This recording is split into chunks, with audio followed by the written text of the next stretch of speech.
चांदपूर धरण हे भंडारा जिल्ह्यातील तुमसर तालुक्यातील लामणडोह या स्थानिक नाल्यावरती मातीचं धरण आहे.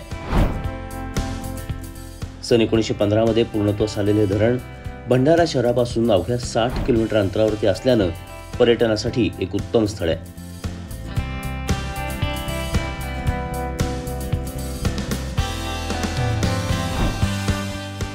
या धरणालगतच पहाडीवरती हनुमानाचे सुप्रसिद्ध मंदिर आहे.